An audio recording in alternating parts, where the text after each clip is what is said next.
En diciembre de 2024, tres meme coins están causando furor. BFD Coin, Simon's Cat y Cat in a Dog's World. BFD Coin ha recaudado más de $900,000 en su preventa, y su precio podría dispararse. Simon's Cat atrae a los amantes de los gatos y promete un ecosistema divertido y útil.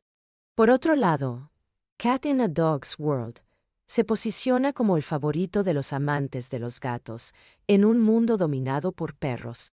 Estas opciones están dando de qué hablar, y tú podrías ser parte de la revolución de las meme coins. Ve la versión completa en la descripción del canal. Tenemos información útil para ti.